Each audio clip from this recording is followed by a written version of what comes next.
ملکہ برطانیہ جہاں اپنی شخصیت، لباس اور طرز حکومت کے حوالے سے شہرت کی حامل تھیں، وہیں ان کی وجہ شہرت کتوں سے پیار اور محبت بھی تھی۔ اپنے لڑکپن سے جوانی اور پھر بڑھاپے تک وہ اپنے پالتو کتوں سے جدا نہیں ہوئیں۔ کتوں سے محبت کا یہ عالم تھا کہ ان کی ایک پالتو کتیا جس کو وہ اپنے جہیز میں ساتھ لائی تھیں، جب وہ مر گئی تو ملکہ نے اسے پالتو جانوروں کے قبرستان میں باقاعدہ دفن کیا۔ اس پالتو جانوروں کے قبرستان کی بنیاد ملکہ وکٹوریہ نے رکھی تھی۔ کتے ان کی زندگی کا حصہ تھے۔ جب فیملی کے ساتھ وقت گزار رہی ہوں، یا سفر میں ہوں، یا کسی میٹنگ میں، یا اپنے سونے کے کمرے میں ہوں، ہر جگہ ان کے پالتو اور پسندیدہ کتے ان کے آس پاس رہتے تھے۔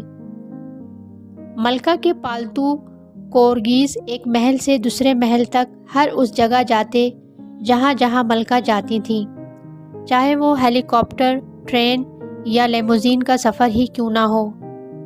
کتوں سے محبت کا یہ عالم تھا کہ عالی شان برمنگھم پیلس کے سینکڑوں کمروں میں ہر طرف کتے چہل قدمی کرتے نظر آتے تھے، اور ملکہ ہمیشہ ان کے کھانے پینے اور آرام کا بھرپور خیال رکھا کرتی تھیں۔ کرسمس کے موقع پر ان میں سے ہر ایک کتے کے راشن پانی کا انتظام خود ملکہ کرتی تھیں۔ اگرچہ ان کے شوہر پرنس فلپ ان کی اس عادت سے متفق نہیں تھے، وہ نہیں چاہتے تھے کہ ہر جگہ وہ کتوں کے ساتھ ہوں، لیکن ملکہ کو ان کی طبیعت کی اس گرانی کی کوئی پرواہ نہ تھی۔ شاید پرنس فلپ اس بات سے جلتے تھے کہ وہ ہمیشہ ملکہ سے پیچھے چلتے تھے، لیکن ان کے پالتو کتے ان کے آگے آگے چلتے تھے۔ ملکہ کے سب سے زیادہ پسندیدہ نسل کورگی نسل کے کتے تھے۔ انہوں نے اس نسل کو بڑھانے کے لیے باقاعدہ پوری ٹیم اور ہر طرح کے انتظامات تشکیل دے رکھے تھے۔ یہی وجہ ہے کہ ان کے ہاں ایک وقت میں 9,000 کتوں کی رجسٹریشن کروائی گئی، جو ان کے ہاں زیر کفالت رہے۔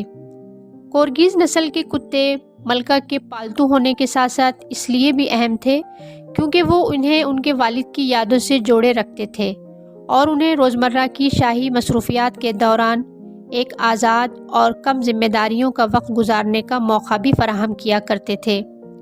سن 1933 سے سن 2018 کے درمیان ملکہ کے پاس ہمیشہ کم از کم ایک کورگی کتا ضرور رہا تھا، لیکن بیشتر اوقات میں ان کی تعداد ایک سے زیادہ ہی رہی۔ ملکہ کی ایسے بہت سے افراد جو کتوں کے شوقین تھے کے ساتھ مضبوط اور حقیقی دوستی رہی۔ کہا جاتا ہے کہ شہزادی ڈیانا نے ان کے آگے چلنے والے کتوں کے بارے میں بات کرتے ہوئے ان کے لیے حرکت کرتا ہوا قالین کا فقرہ استعمال کیا تھا۔ کتوں کے افزائش نسل کے تمام برسوں میں انہوں نے کبھی بھی اپنے کسی بھی کتے کو فروخت نہیں کیا۔ سب ان کے ساتھ رہے یا اس نسل کی افزائش کرنے والوں، رشتہ داروں یا دوستوں کو تحفتاً دیے گئے۔ کتوں سے ان کی محبت اور ان کی کفالت کی بہترین انتظام کی وجہ سے لوگوں میں وہ بے حد مقبول تھیں۔